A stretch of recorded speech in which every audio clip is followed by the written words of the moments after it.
Good evening from Georgetown, Malaysia on the island of Penang.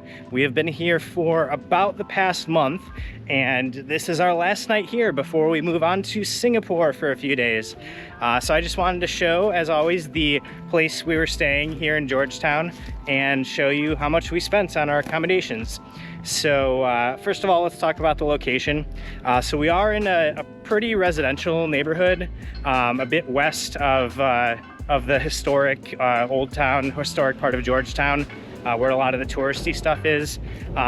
I'd say we're a little farther away than I would have liked, but we went with a place a bit outside of town in order to get a better price. So it has taken us probably about 30 to 45 minutes to walk to most things we want to do. However, since we got a pretty good price on this place, we decided that we could just use those savings to pay for grabs all the time. So usually if we're going to go to the historic part of Georgetown, we'll take a grab either one or both ways. And I will say, being in a more residential neighborhood has been pretty nice for a longer stay like this.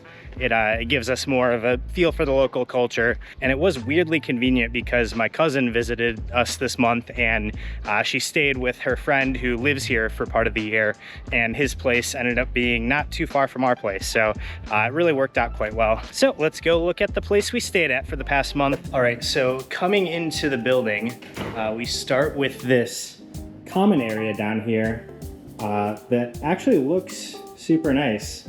Very spacious. Got a TV right here. Unfortunately, we haven't really used this space because there is no air conditioning down here. And the days frequently get up to like 93 degrees Fahrenheit, or like 34 Celsius. So yeah, this is a very hot region of the world, and being down here for more than like 5 minutes is pretty miserable. So even though we have this beautiful space right here, we have not really been able to use it in practice. Same with this kitchen area. We thought we'd be able to use this table as a workspace, but it's just not fun to be down here for too long. So we've mostly been going to hotels to get some work done and basically just leeching off their Wi-Fi. The one really nice thing about this kitchen is it does have a cold water dispenser. The water in here is really cold, and we have made very good use of that. Also the washer, we've done laundry quite a few times here. They do provide a whole bunch of drying racks over here. So that's been really nice. Although Lexi has had 2 items of clothes go missing like 2 weeks apart. So I guess downside of drying your clothes in a shared space. Oh, also fun fact, Airbnb style like short-term apartment rentals are apparently illegal on this island of Penang. The site itself is fine, but when you go on Airbnb.com, most of what you find are just actual hotels. Like hotels just put their stuff on Airbnb. There's not nearly as much of that like rent an actual apartment or condo sort of thing. So I believe this place just is like licensed as a hotel. So there's 5 different bedrooms. Here's one down here, and then there's another 4 upstairs. And yeah, I think this place is like essentially a hotel.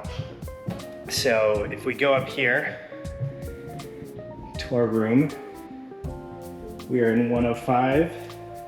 Gotta swipe a key card to get in. And then we start off with a very tiny bathroom. This has been a thing actually in all of our stays in Malaysia, where we've had this very small bathroom where we have the toilet here, the shower is basically right above it. So when you shower, the toilet gets super wet.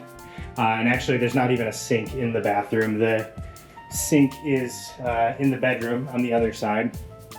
But then the bedroom itself, actually really nice, quite spacious. One of our bigger bedrooms. Honestly, this room has way more space than we actually need. And it has air conditioning, thank God. So the air conditioning works really well in the room. Wish we had it downstairs.